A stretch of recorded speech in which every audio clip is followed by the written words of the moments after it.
friends, Dr. Edith here. Welcome to this episode of Luminous Elixirs.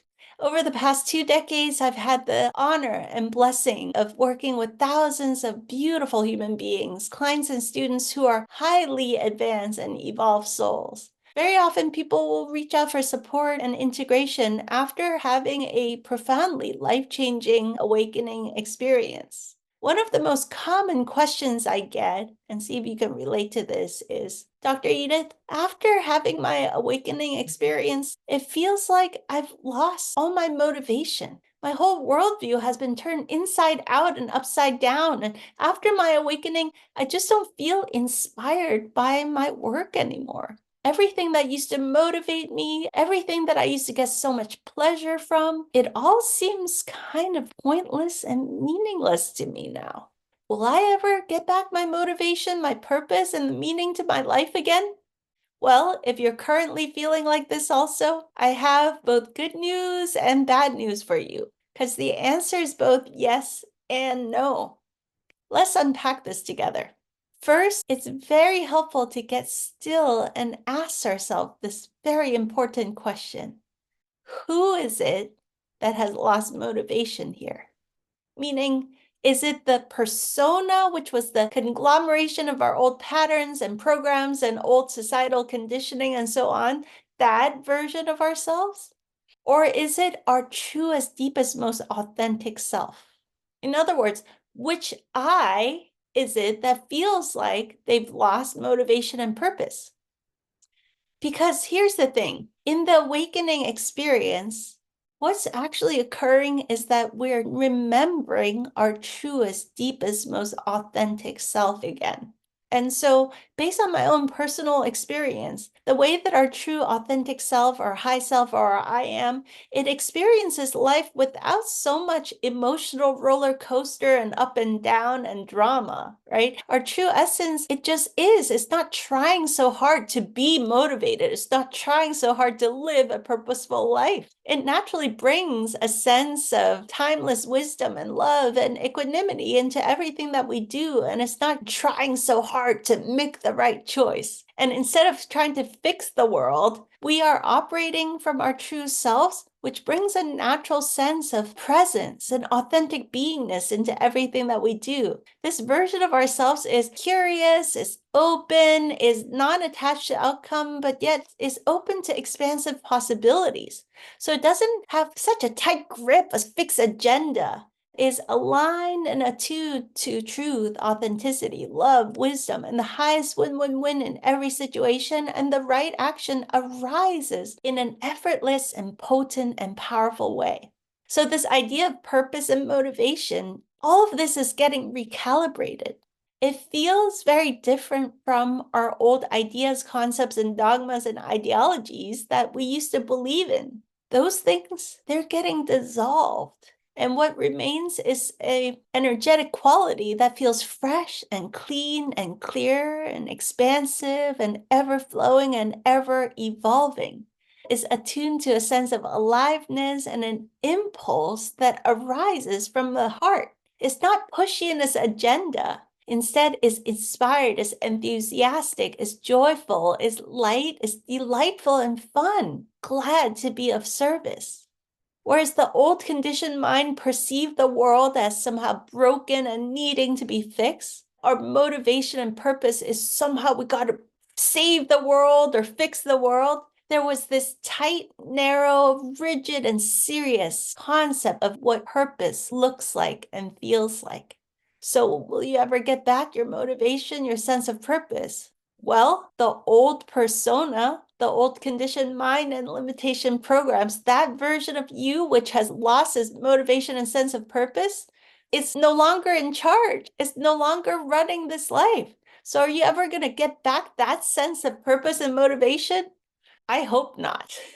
When the true authentic self is in charge, now we're stepping into a far more beautiful possibility of this life. Our true authentic self has a lightness to it, is witnessing this life and learning and evolving and appreciating this experience of life, and it shows up in a natural state of alignment and flow and synchronicity. is extremely potent and effective and powerful because it's not straining and stressing and trying so darn hard to live a life of purpose. It's not so graspy and rigid and trying to fix things all the time. And therefore, it's tapped into a state of profound, effortless power. So it can be a very deep and advanced practice to keep observing and noticing and witnessing when our actions and behaviors are motivated by those old patterns and conditionings, and when we're operating out of our true, authentic self. Having an authentic awakening experience means that we have met and remembered who and what we really are, our true, authentic self. So in the post-awakening experience, of course, it's natural that now we're aware of so many things. We're aware where our old lives were out of integrity or out of alignment. Feels like hollow or false or substanceless because it was operating out of a conditioned program mind and not our true selves. So yeah, it can look like and feel like we've lost motivation to live that life. In contrast, anything that is aligned and congruent to our true nature, our true authentic self, has energy. It feels energizing and richly satisfying. But there's some nuance here because this energy that we're experiencing, this sense of joy and delight and satisfaction, is not the same kind of energy that our old self used to experience that was dramatic and filled with highs and lows and all these mood swings that we may be used to from our old conditioned program self. This awakened self, we're not so interested in that kind of drama. We operate with a kind of timeless wisdom and equanimity. There's a feeling of richness and fulfillment that's a steady, gentle, nourishing feeling, a consistent state of inner peace, inner tranquility, inner contentment, and fulfillment. So it's more gentle and subtle. It's not so loud and full of drama. Right? For many of us, this quality of energy that we're experiencing is new. It takes some getting used to. So back to the question, will you ever get back your motivation, your sense of purpose and direction in life? Is both yes and no. I hope that it makes sense now. No, you will not get back your old type of motivation, which was so rigid and strenuous and graspy. The old motivation and purpose, which was based on the old conditioned program mind or societal programming. We're not going back to that. As we get very, very still in a meditative state, we will see that what feels like the quote loss of motivation is actually a beautiful process of detachment and letting go of those old conditioned mind programs. Little by little, bit by bit, we now learn how to operate our lives more consistently from our truer, deeper, more authentic selves. And gradually, with cultivation and practice, this becomes our permanent default state of being. We are remembering and rediscovering what it's like to be motivated by the pure inspiration and creative impulse of our heart and soul. This experience of a lightness, a brightness, a joy, an expansive feeling, and fun and delight that's not so darn serious. As this love, wisdom, joy, and creativity arises and pulsates out from our hearts, it also illuminates our minds with fresh ideas, and it illuminates and motivates our physical bodies to take action. So it's an arising from the inside out that we're experiencing now. And eventually it all comes into congruence and coherence. Our head, heart, belly, hands, and feet synchronizes together as one. We weave together our inner knowingness, our visionary seeing-ness, our quality of beingness, and we bring all of it into our action and our doingness. This inner recalibration naturally ripples out and manifests in outer changes in our lives, big or small, like how we run our businesses and how we raise our children, the recalibration of family dynamics and relationships and so on. There's a process of transition and transformation that naturally must take place now. And sometimes these changes are small, sometimes these changes are very challenging and require tremendous courage. And so I want to remind you to be kind and gentle and loving with yourself. In some cases, if there's a situation that is downright toxic or abusive, you might be guided to create a quick, clean, decisive break from those unhealthy situations and patterns. On the other hand, there are some situations that are not so dramatic and black and white. In those cases, it might be wise to transition more gently and gradually. Hypothetical example. Let's say you're the breadwinner for the whole family and you're feeling not so drawn to or called to your old line of work. It may or may not be advisable to suddenly leave your job though, especially if you have, say, no savings or nothing to fall back on. There might be a transition period where you choose to not pour so much energy into your old day job, but you show up professionally and competently. You just don't pour so much energy into it. And then you can channel more of your energy towards a new direction that feels more congruent. So what I'm saying here is that it can be a process that unfolds gradually over time.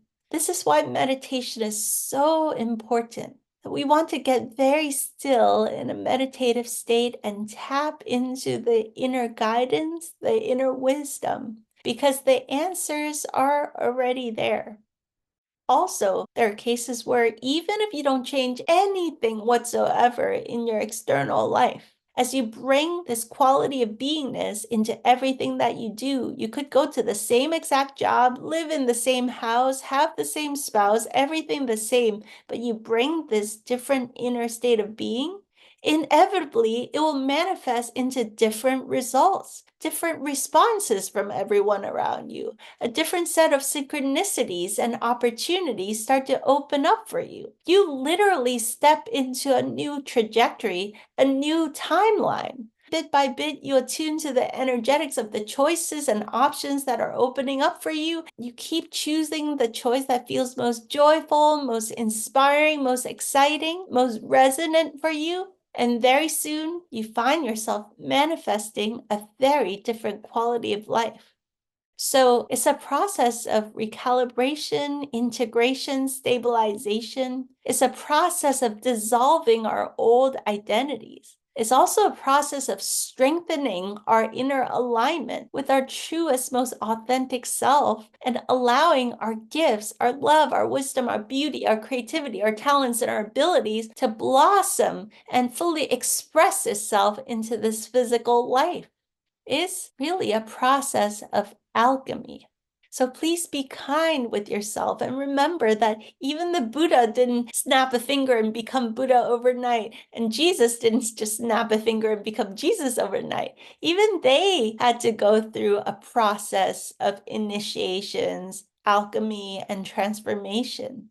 So if you feel like at this moment you are struggling or you feel discombobulated or confused, please know that it's a natural part of the process.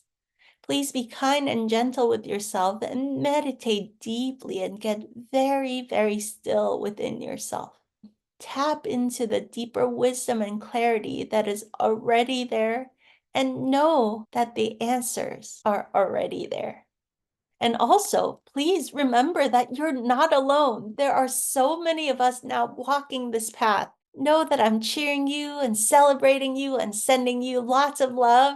And if you enjoyed this video, please share with your friends. Make sure you hit the subscribe button and click to get notified so that you'll be the first to know when new videos are dropped. All right, my friends, I hope this video has served you. Thank you so much for joining us, and I'll see you for the next one.